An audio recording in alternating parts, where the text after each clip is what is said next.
Hello, everyone, and welcome to another episode of Conversations in the Future of Work. I'm your host, Rachel Cossar, co-founder and CEO at Virtual Sapiens. On this show, as a reminder, we welcome leaders, coaches, scientists who are all really leaning into the future of work so that we can figure out how we can be best prepared. Today on the show, I have the amazing Roberto Ferraro, and I'm going to actually pass it over to you, Roberto, to share some about your background and how you're thinking about the future of work. Thank you, Rachel. By the way, it's a pleasure to talk to you again. It's a real pleasure. And my background is actually, I've been working in transformation projects and both technically and strategic and cultural transformation in the last almost 15 years. And I've also been very interested in new technology and all these things that every day we have more than we can absorb, by the way. I consider myself a very curious person. And at the same time, this is something that I will have to control because extreme curiosity can get you in 10 directions at the same time. Mm-hmm. And I see the future of work. Well, no one knows what's the future of work, I think, but something that I really believe in is that the people and relationship part is more important than ever. In the beginning, I believe that technical abilities and doing the things right was just what we needed. But then more and more we see, of course, that the relationship and how you manage change, how you get everyone in, and of course, how you communicate with the people is essential. And this also connects with the how to communicate online and thousands of miles away as we are together, for example, today, and how you can do it effectively, how you can build relationships, how you can bond with people and have meaningful conversation online, which is not so easy in the beginning and needs some adaptation from many points of view. Right, absolutely. And remind us, so where are you located currently? Yeah, I'm working in Caixa Bank, which is a commercial bank here in Spain. I'm in Spain. It's 4 p.m. now. We have quite a time difference, but yes. It's perfect. Yes, no, absolutely. And so this actually segues beautifully into my first question. So thinking about building interpersonal relationships and connections, a lot of people doubt whether you can do that over video. And so I'd love to hear how your way of showing up and building relationships has evolved over the past few years now that we have this virtual channel of communication. Yeah, that's definitely something that I would say I would have not 100% figured out because we're constantly learning, constantly trying new things. The main thing I would say that in the beginning, we're all forced to do 100% remote for a lot of months. And what I saw is that perhaps when you already have the connection, it's easier to keep the connection alive, to keep the communication. So this was in the beginning. But then we started to work with people who we never saw in person. So you didn't have this previous connection. You didn't have this trust established. So one of the things that I think that works really well, and it's also more human, is just not to treat every interaction as a transaction. When we are on Zoom, we are on Teams or whatever, it looks like we are going from one point to the other. Okay, let's go with this. And then boom, boom, boom, boom. Next one, boom, boom, boom. And it loses connection with the person. So we have perhaps to try to bring more of ourselves to the meeting and disclose perhaps something. There is a classic way where we start a meeting. How are you? Fine, I'm fine, I'm fine. But how are you really fine? And what's on your mind? Or how are you feeling? And what are your struggles? And if you start sharing these kind of things, it's easier then to connect with people, especially on one-on-one. Of course, in a meeting with 10 people, you cannot just start talking about personal thing. But anyway, some little disclosure, something personal, and you show that it's no problem. You can discuss the thing. We are a person. We're not machines. And And one more thing that I would say is that perhaps you told in one of the sessions that or the video that I saw, is to exaggerate a little bit more. Mm-hmm.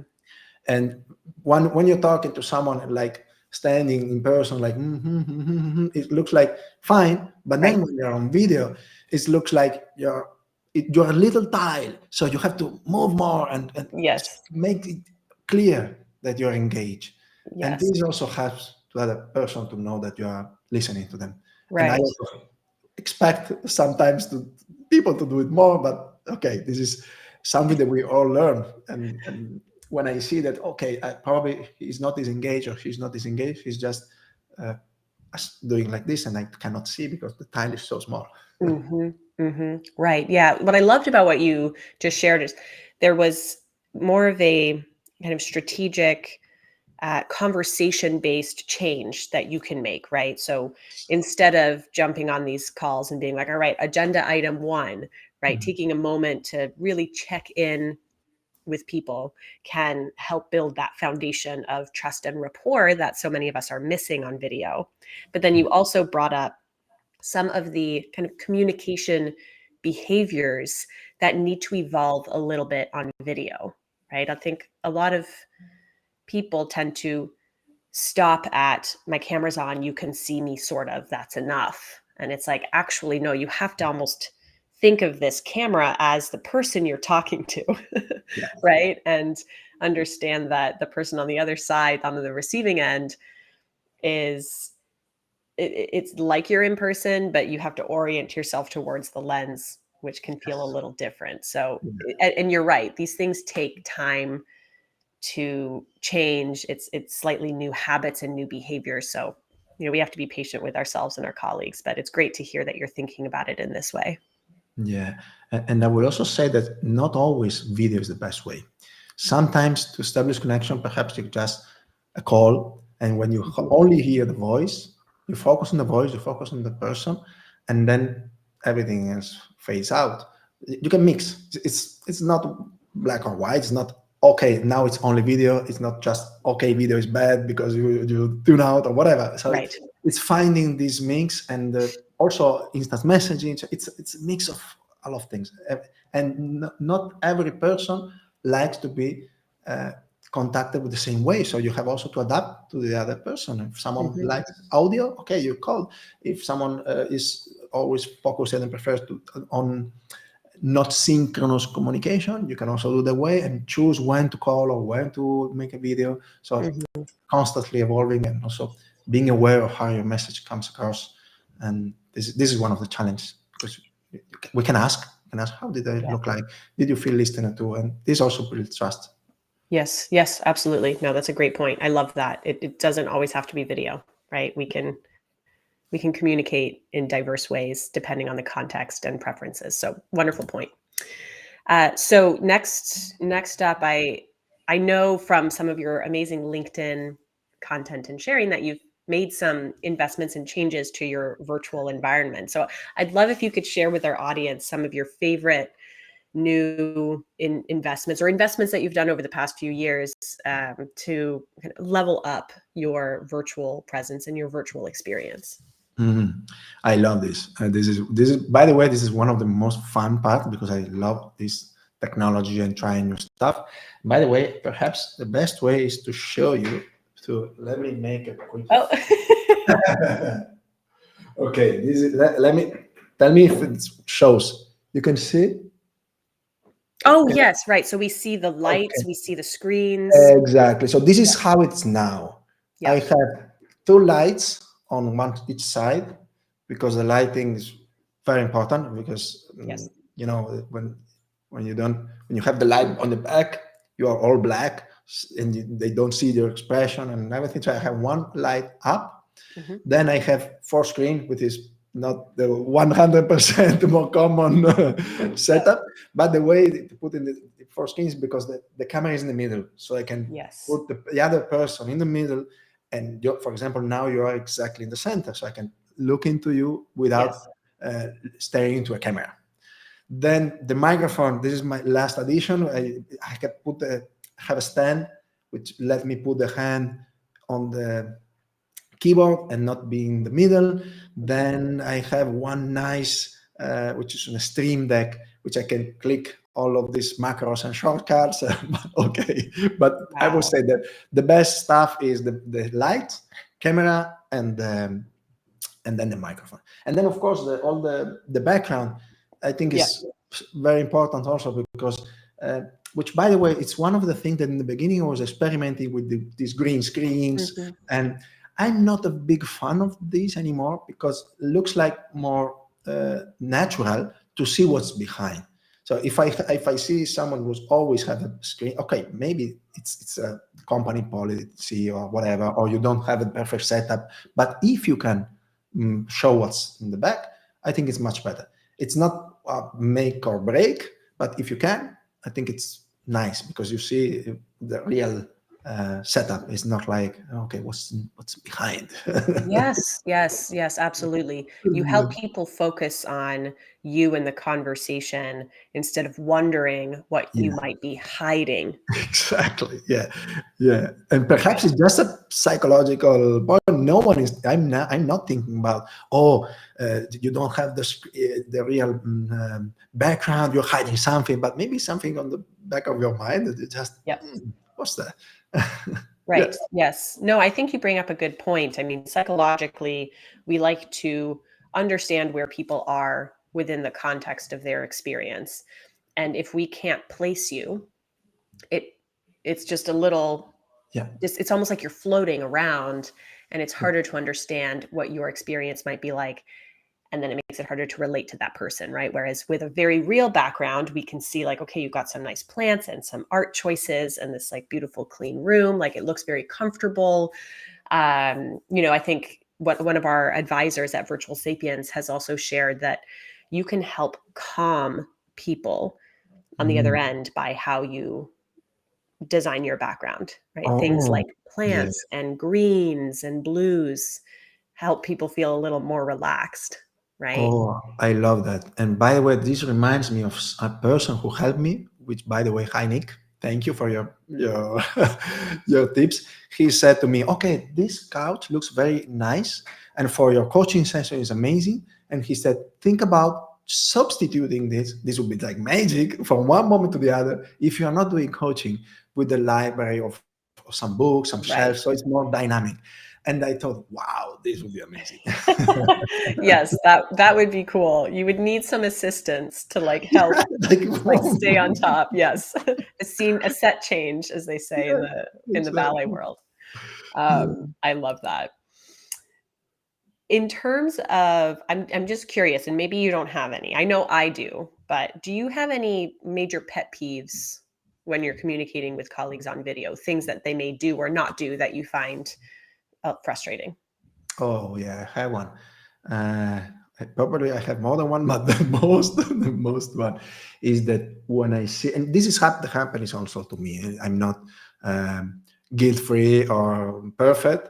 Everyone makes these mistakes. Mhm. But what really annoys me and frustrates me is sometimes seeing people in meeting, and you see that they're clearly doing other stuff. Uh-huh. So I say, why are you in this meeting? Right. Okay.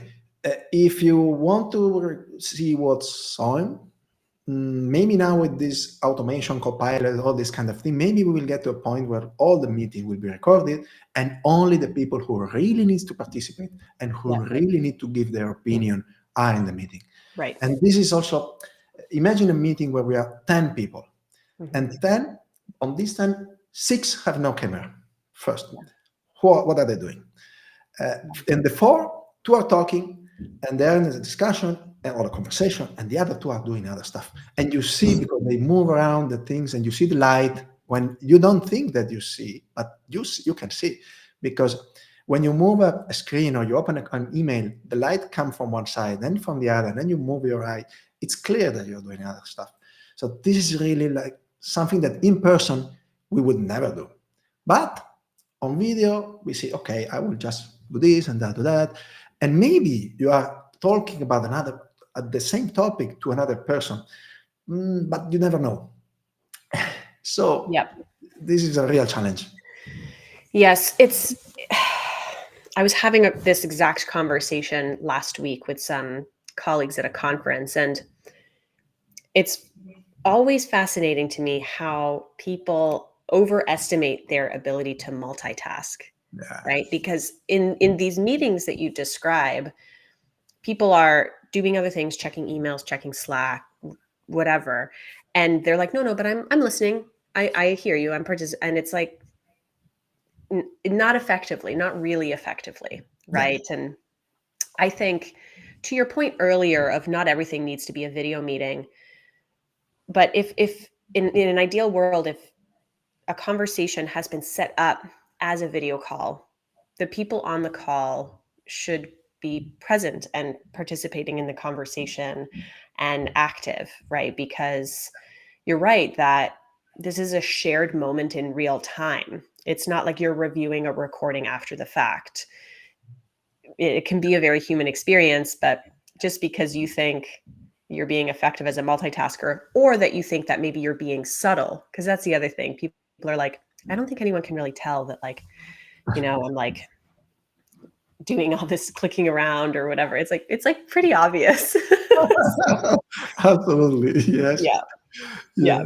That's definitely a challenge. And I hopefully one of the things that I think would be amazing is if companies could really set out norms and strategies around like what should be a video call, what should just be an email, like, and provide people with tools around how to think about planning their day of communication, right? Because if everything is a video call and not everything needs to be a video call, then there will be some video calls where people are like, I'm just not really an active participant here, so I will do other things, Yeah, absolutely.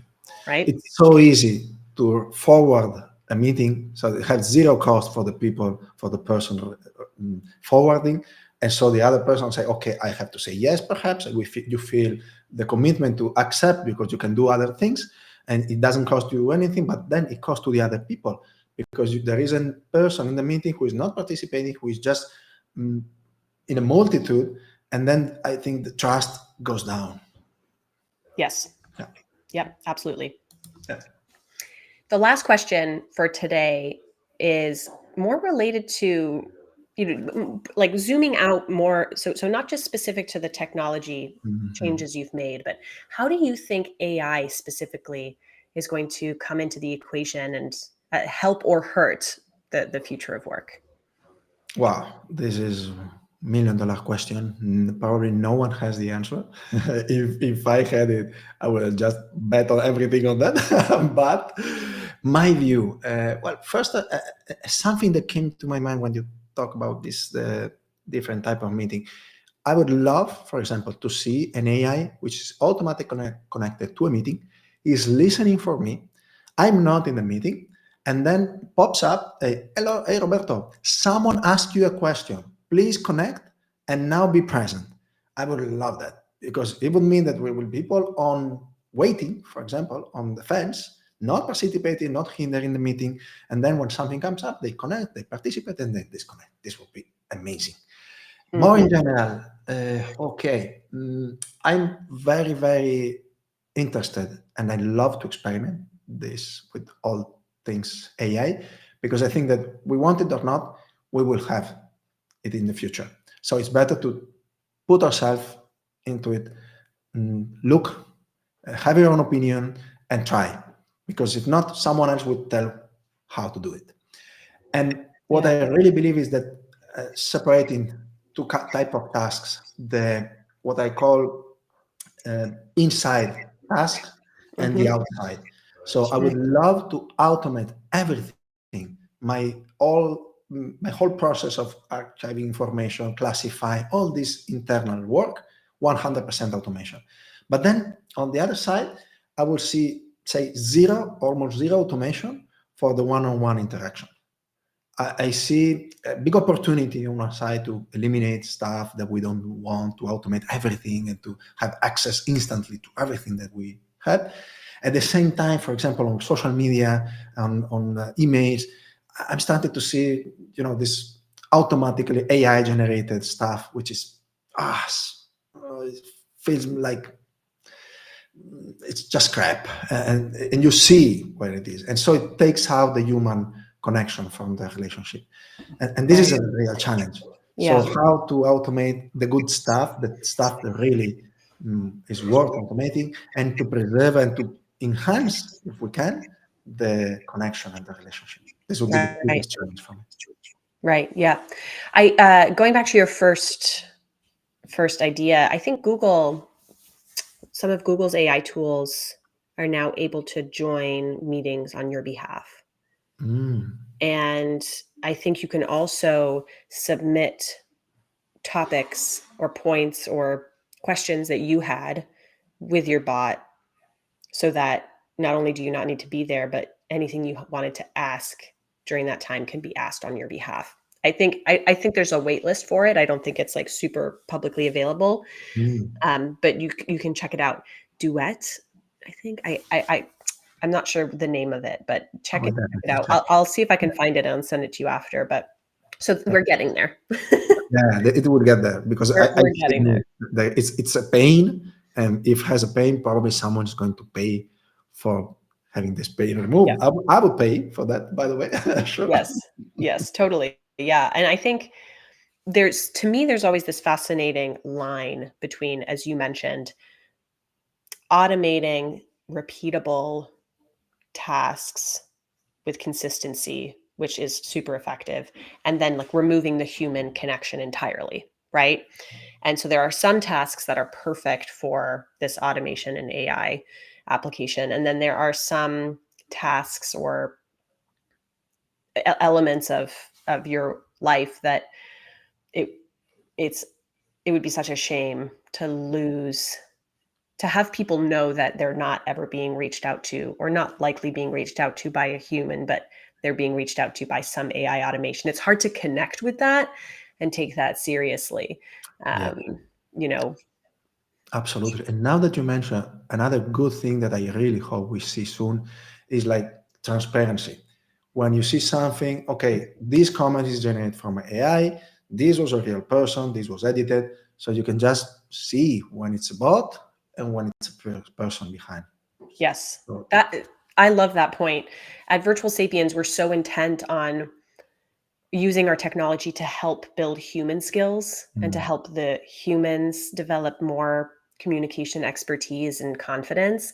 Like, we're not going to replace the human with an avatar who can communicate better than they can, yeah, right? So I would love also on video to be able to really, like, almost as a disclaimer, like, this is me, this yeah, is the real me. Like, I'm not using an avatar for convenience yeah. and scale. So those are things that I agree. I think that could be like certified human. Yes. Something like that could be really great. Good one. Yeah, Yeah. I love that. Awesome. Wonderful. So thank you so much, Roberto, for joining us today. If because you're so active on LinkedIn and you're always sharing really helpful parts of your experience, what is the best way to connect with you if anyone wants to speak with you directly? Oh, thank you, Rachel, by the way, for your kind words. And yeah, the best way would be just send me a connection request. And I would say also one thing, which I would love to see more, when someone connects with some message. Why are Mhm. you connecting? So this is also what we're talking in the beginning. It's not like just sending connection request to send connection, but why are you connecting with? Oh, I like what you wrote about this. We have this in common. This is also part of the big challenge and the thing we have to, starting with ourselves, we have to improve to keep all this, let's say, space and communication more human. And but of course, I will be very happy to connect with all the people who is interested in this conversation because I'm sure we Mhm. have a lot in common. Yes, wonderful. All right, well, you heard it here first. Connect with Roberto. He's always happy to chat. Make sure you say why you're connecting with him, which I agree. I always do that on LinkedIn. It's really nice. So wonderful. Well, thank you again for your time, and looking forward to speaking with you again soon. Thank you so much. It was really fun. Thank you, Rachel. Great.